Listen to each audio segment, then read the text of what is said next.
This is the view from my rooms at University College, some of the dreamy spires of Oxford. This is the part of college known as 90 High. It's the oldest part of college. Dates back to the 16th century. Well, you can tell that from the 3-in-1 slope of the floor going down to what used to be the wash basin over here. Because they got plumbing laid on now in there. We never had any of that. We had a scout brought in a jug of water every morning, took the chamber pot out with him when he came. Because this was incredible for me, having a manservant coming from my background. I could never get used to the idea. I was terrified of him.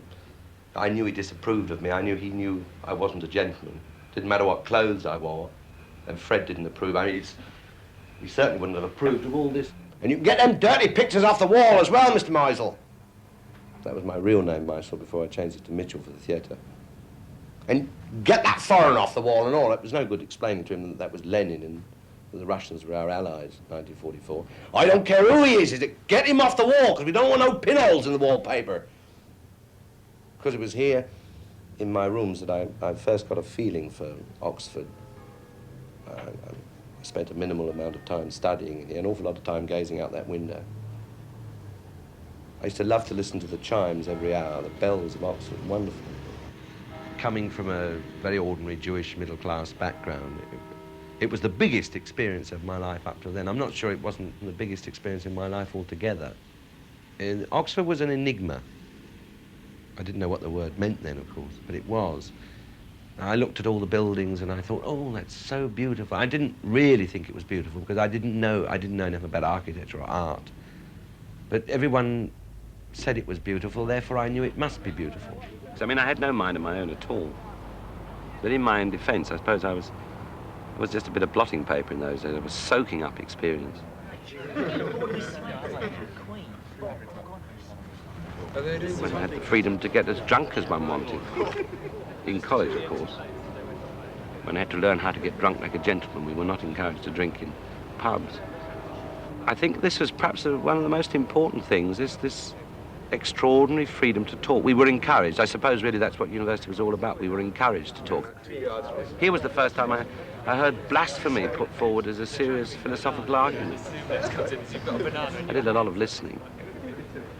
But I did more talking than listening. And it was exciting being away from home and this idea of other undergraduates visiting one in one's rooms, and we consumed vast quantities of cocoa and bread and jam. That's all there was to eat in those days. Food in college was atrocious. I mean, no good at complaining to authority. Don't you know there's a war on, Mr. Mason?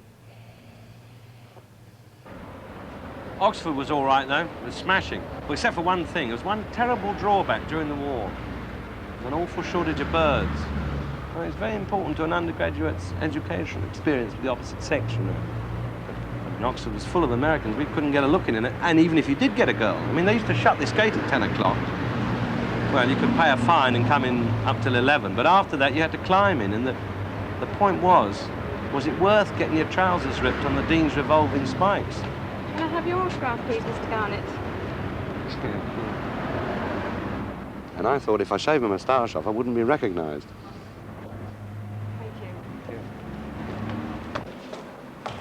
One of my first impressions was this sense of authority everywhere. You know, there were people with long black gowns on and people with dog collars, and yet despite this overriding feeling of authority, there was a kind of freedom I had never known before.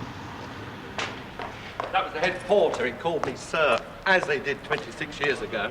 And I was bowled over by it then. I just borrowed a gown from him, or bum freeze, as we used to call it. We used to have to wear them all around the town to show one was a member of the university, you know. One had to wear it for all formal occasions, going into dinner. And if one didn't, one got sconced. What actually happened was I had a gown on, but I hadn't got a tie, and I hate ties. I was wearing sandals, improperly dressed for dinner, you see. And the butler came up. He said, Mr. Barnes has the honour of sconcing you, sir. I said, thanks very much. I hadn't a clue what he was talking about. Anyway, duly arrived. The sconce pot. 2.5 pints of beer to be downed in 25 seconds. Cheers.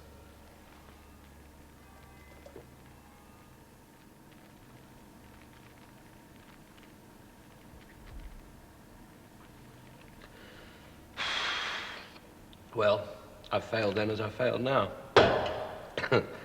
Of course, we know who could have done it, do we? Standing on his head. And then, of course, he's had a lot of practice. Because University College claims to be the oldest college in the university, founded by King Alfred. There's a marvellous bit here in the commemoration ball programme, June 61, about Hall. Here in the heart of the college, King Alfred and his thanes feasted sumptuously on high table, while the retainers sat in the body of the hall, living on the scraps.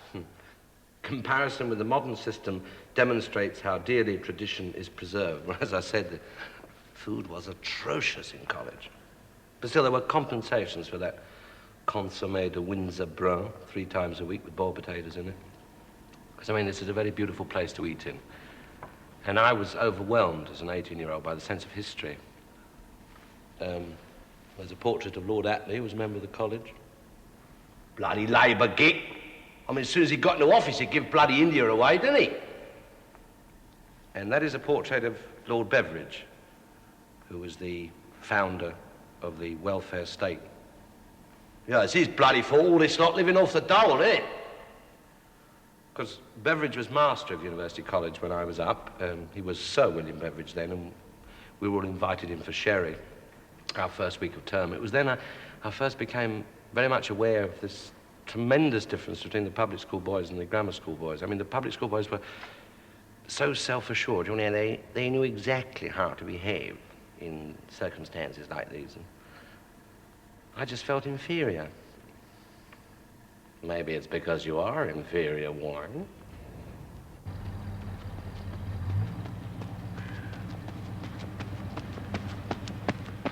This is the Iffley Road running track, where I used to run the mile and 3 miles for university. It was the only track in the country that had 3 laps to the mile, because it's all changed since then. It's 4 laps to the mile. Well, I don't think it's even a mile anymore. It's 1,500 metres now. It's the same track where Roger Bannister first broke the 4 minutes for the mile. Not quite in my class, of course. I did a lot of this that summer, jogging round this track. Well, you couldn't get the girls, you see. We were very lucky at University College. The day I arrived, I was met by the president of the junior common room. He said, "Can you row, lad?" I said, "No." He said, "Do you want to?" I said, "Yes." He said, "Right, get down to the river." We started off with one of these things. It's called a bank tub. It's actually tethered to the bank, of course. Have a great mirror up in front of us. You could watch yourself rowing, learn about your faults, and comb your hair at the same time. This is a single sculler. They put us into these to learn a bit about balance before they put us into an 8. We couldn't get an 8 for you this morning because we couldn't get 7 other blokes mad enough to get up at this hour of the morning. Funnily enough, that was one of the things I quite enjoyed about rowing at Oxford, these early morning training sessions. There was a marvellous feeling in the air. Well, it's 26 years since I've done this, so here goes.